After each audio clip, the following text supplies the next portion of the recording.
Kashmiri students जो Iran में अपनी पढ़ाई कर रहे हैं, इस वक्त कॉन्फ्लिक्ट चल रहा है ईरान और इसराइल के दरमियान, और आपस में जो है कशीदगी का माहौल बना हुआ है। काफ़ी ज़्यादा वालिदैन परेशान हैं क्योंकि काफ़ी ज़्यादा तुलबा जो है ईरान में अपनी तालीम हासिल कर रहे हैं। उनके हवाले से क्या कुछ अपडेट है? कितने ऐसे कश्मीरी स्टूडेंट्स हैं जो घर वापस आ रहे हैं अब, जिन्होंने बॉर्डर क्रॉस कर लिया है, और कितने आने वाले? हमारे साथ इस वक्त बातचीत करने के लिए इसी हवाले से जुड़े हैं जम्मू कश्मीर के स्टूडेंट्स एसोसिएशन के नेशनल कन्वीनर नासिर खुमानी जी।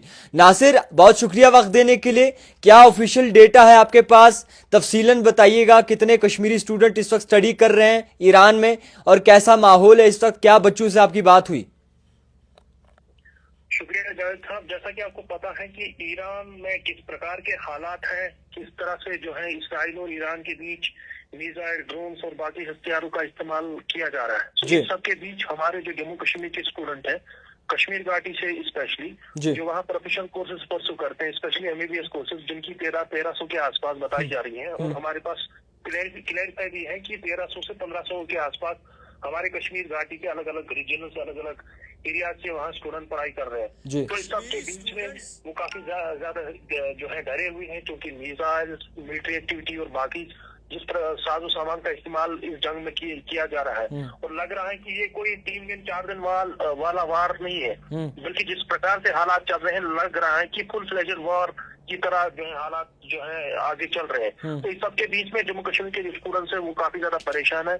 उनके वालिदैन जो वो टेरिफाइड हैं, वो वरीड हैं, और वो डिमांड कर रहे हैं कि भारत सरकार इमीडिएटली कोई स्टेप ले, एटलीस्ट जब तक एक full fledged evacuation operation Bharat सरकार लॉन्च करे, तब तक एटलीस्ट स्टूडेंट्स को जो है और जगहों की तरह जो तेहरान या बाकी जो वल्नरेबल कंडीशन उसमें जो एरिया है, एटलीस्ट वहां से उनको रिलोकेट किया जाए कोम की तरफ। तो कल रात जो है एक इवैक्यूएशन प्रोसेस जो है सरकार की तरफ से, एम्बेसी की तरफ से देखने को मिला, जिसमें 600 स्टूडेंट्स को तेहरान से जो है निकाला गया। उनको कोम, जो कि नॉर्थ सेंट्रल ईरान में पड़ता है, वहां से उनको इवैक्यूएट किया गया, निकाला गया, रिलोकेट किया गया, और उनको जो है कल रात को जो है कोम पहुंचाया गया। तो इसके साथ साथ आज सुबह जो है 110 के आसपास स्टूडेंट्स हैं, जिनको जो सारे जो स्टूडेंट्स हैं उर्मिया यूनिवर्सिटी जो है ईरान में, वहां से उनको इवैक्यूएट किया गया, जिसमें से 90 कश्मीरी स्टूडेंट्स हैं, उनको आर्मीनिया बॉर्डर तक पहुंचाया गया। और बताया जा रहा है कि उनको जो है कल उनको आर्मीनिया से दिल्ली की फ्लाइट से उनको जो है वापस अपने वतन लाया जाएगा। और फिलहाल क्योंकि हालात बहुत ज्यादा जो है गंभीर है पूरे रीजन में, जिस प्रकार से जंगी सूरत हाल, जिस प्रकार से जो हथियारों का इस्तेमाल किया जा रहा है, उनके पेरेंट्स काफी ज्यादा परेशान है।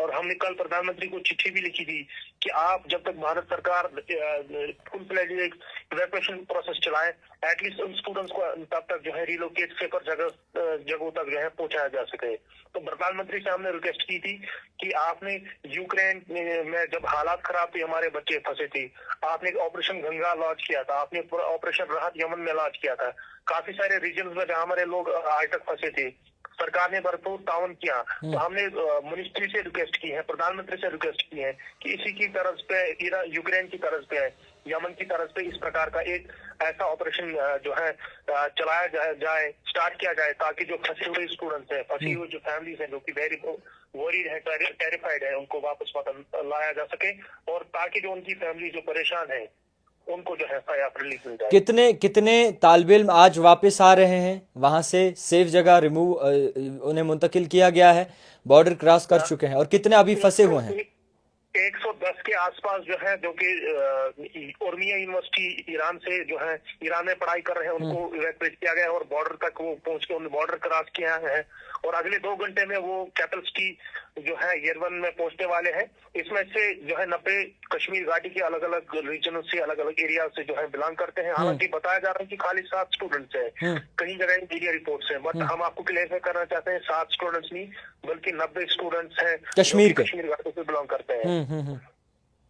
तो और कितने ऐसे स्टूडेंट्स हैं जिनसे आपकी बात हुई है और वो पेंडिंग है, और वो अभी सारे स्टूडेंट्स जो 1300 स्टूडेंट्स हैं, उनके साथ हम बराबर कोऑर्डिनेट में हैं, उनके साथ हम जो है लगातार संपर्क में हैं, और रिपीटली हम जो है MEA, ministry of external affairs, concern embassy और बाकी अधिकारी को जो है Jammu Kashmir chief minister office के साथ हमारा कम्युनिकेशन है।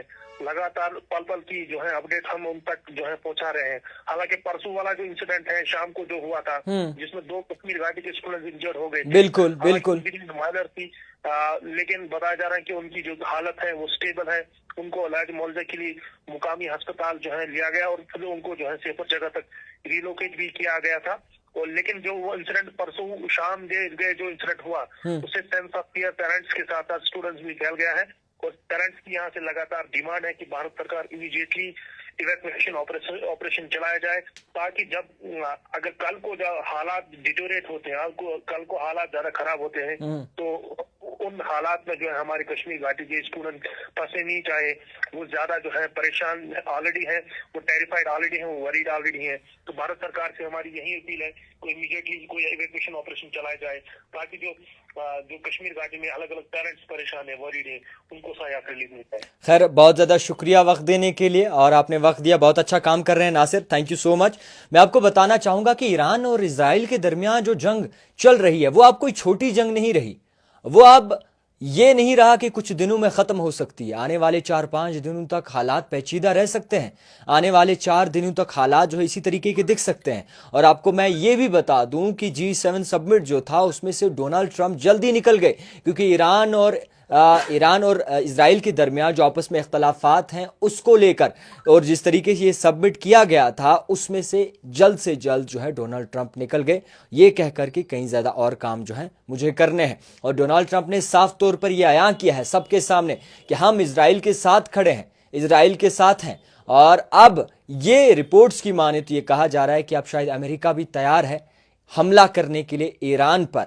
यह बताया जा रहा है, इस पर रिपोर्ट्स में आपको बता दूं कि हाल ही में न्यूज़ जो चलाई गई थी उसके मुताबिक जिस तरीके से तेहरान को खाली करने की बात की गई थी, और ये कहा गया था कि तेहरान की जो आबादी है वो जल्द से जल्द खाली की जाए और इवैक्यूएट किया जाए वहाँ के जितने भी आम शहरी हैं उनको। तो आने वाले वक्त में हालात पेचीदा हो सकते हैं, मज़ीद कशीदगी बढ़ सकती है, दोनों मुल्कों के दरमियान अख्तलाफात चल रहे हैं, मज़ीद ममाली मुल्क जो हैं वो एक दूसरे से राब्ते में आ रहे हैं, कुछ ईरान से राब्ते में आ रहे हैं और कुछ जो है इजराइल को सलाह मशवरा दे रहे हैं। मगर ये जंग छोटी जंग नहीं रही, और आने वाले वक्त में और भी इसके कहीं ज़्यादा कॉन्फ्लिक्ट दिखाई दे सकते हैं, क्योंकि अब मुदाखलत होना शुरू हो चुकी है। जैसे कि आप भी जानते हैं कि यूनाइटेड नेशंस ज़रूर होता था, मगर अब यूनाइटेड खास रहा नहीं और नेशंस का नाम रहा है। फिलहाल के तौर पर पेचीदा और मजीद कशीदगी जो है दोनों मुल्कों के दरमियान दिख रही है। बने रहिए द टाइपराइटर के साथ।